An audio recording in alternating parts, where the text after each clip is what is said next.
अस्सलामुअलैकुम। I am doctor Afaq Naeem. Actually मुझे बहुत से टेक्स्ट आ रहे थे फाइनल मेडिकल स्टूडेंट्स की तरफ से regarding preparation of medicine to exam. तो sadly I was working in hospital right now, लेकिन मैंने कोशिश की है कि मैं अपना टाइम निकाल के ये जो है आपको जो है गाइडेंस और list of important topics provide कर सकूं ताकि आप अपनी प्रिपरेशन स्टार्ट कर सकें।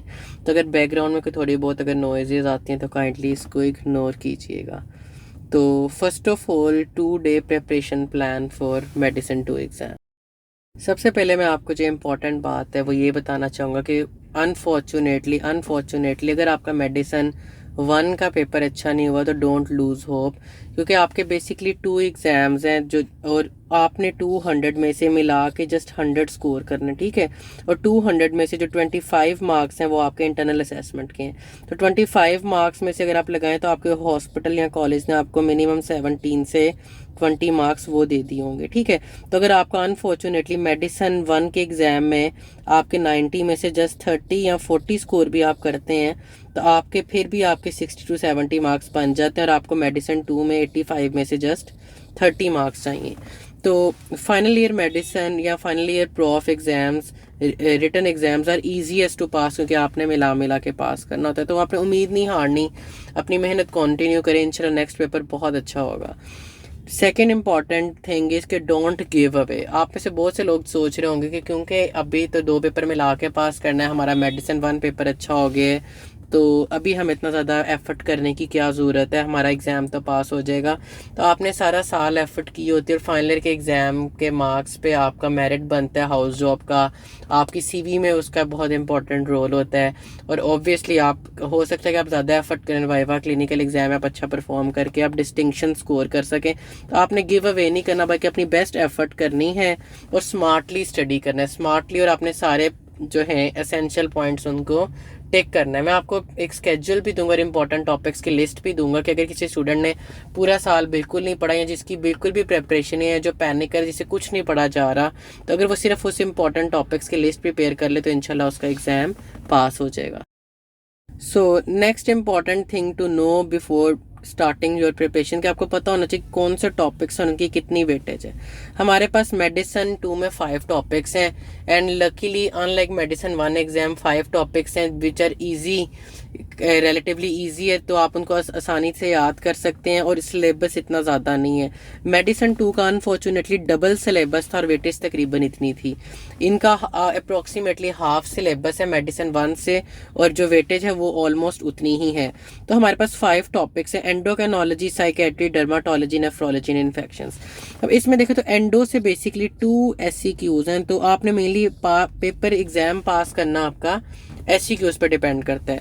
साइकेट्री से 2 SCQs और 20 मार्क्स का पेपर है, और डर्माटोलॉजी से भी 1 SCQ, और जबकि गिनती के टॉपिक्स बनते हैं जो कि आपने करना है।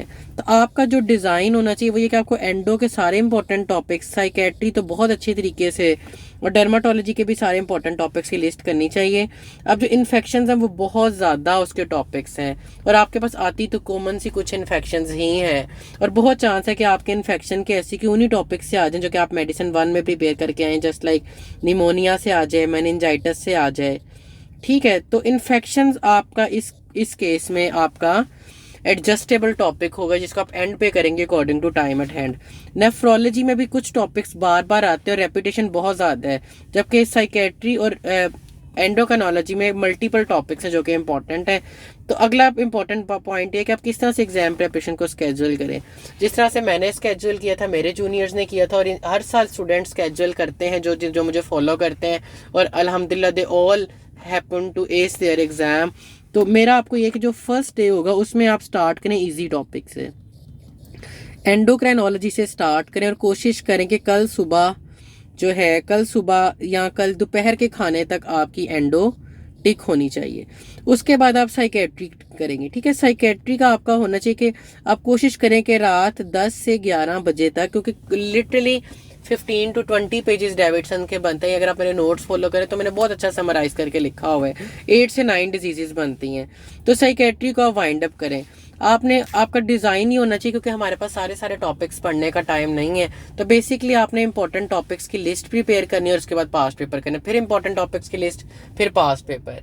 ठीक है। तो आप इस तरह से बेसिकली प्रिपेयर करेंगे तो इंशाल्लाह बहुत अच्छा प्रिपरेशन, और एंड पे टाइम बचेगा तो आप बाकी एक्स्ट्रा टॉपिक्स भी पढ़ना स्टार्ट कर दें। लेकिन जो मैं लिस्ट दे रहा हूँ एक टॉपिक्स की, बस आपने वो जो है प्रिपेयर करने, और इंशाल्लाह आपका एग्जाम बिल्कुल भी फेल नहीं हो सकता।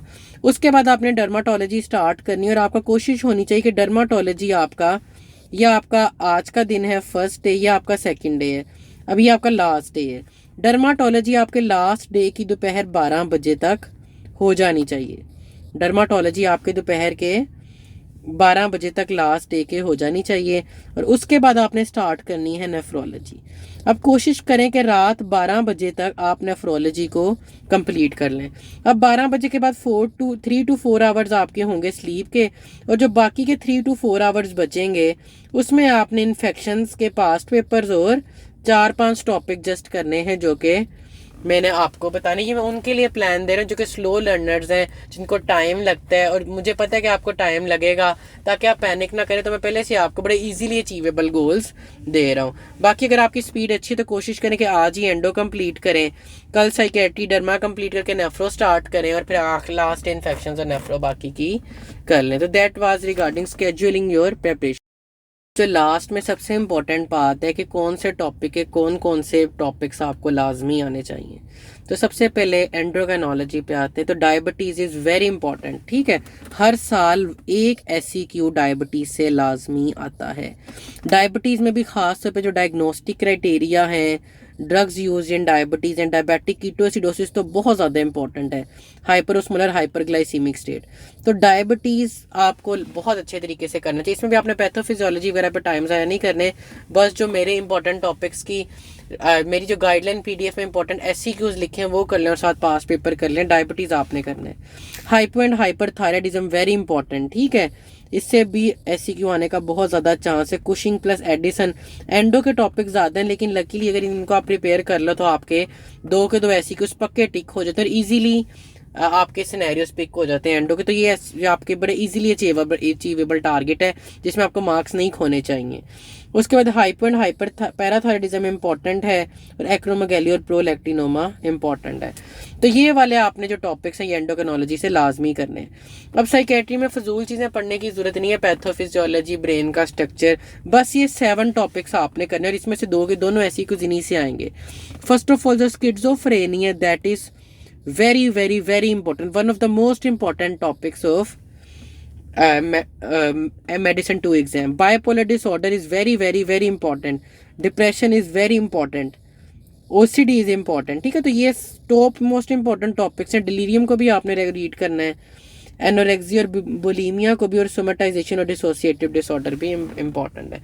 जितने स्टार्स वो टॉपिक उतना ज़्यादा इम्पॉर्टेंट है।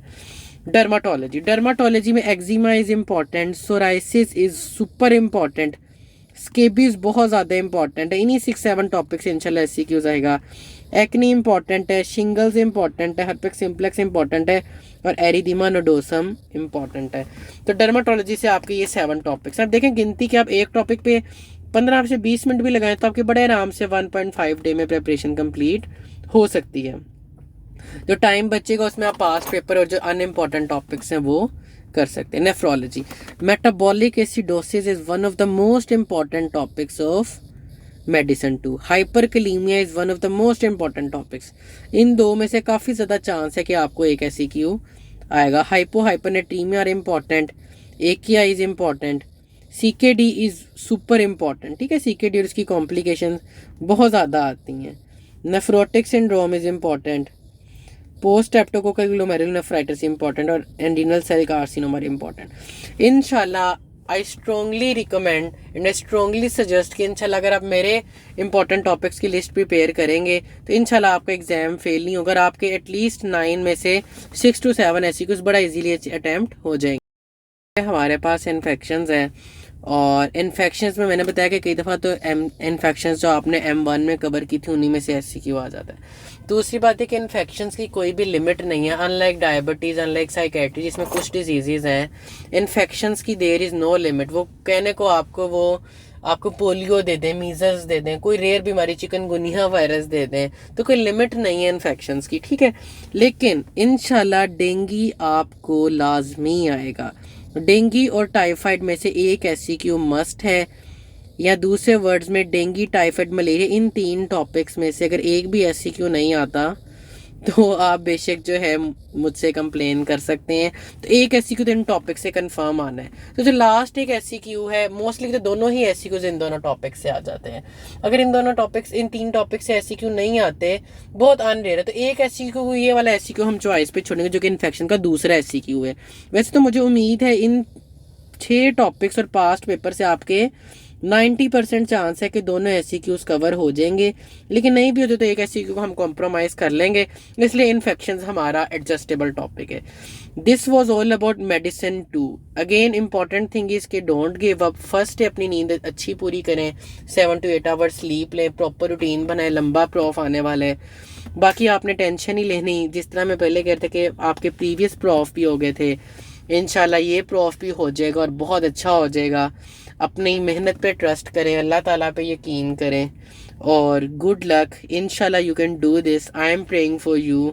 और बस आप ये सोचें कि आपने जो एक दफ़ा ख्वाब देखा था डॉक्टर बनने का, और फिर आपने मेडिकल में एडमिशन, और ये आपका लास्ट प्रॉफ है, तो बस कुछ एग्ज़ाम्स हैं, एंड इंशाल्लाह then finally you and your parents will be so proud of you. All the best.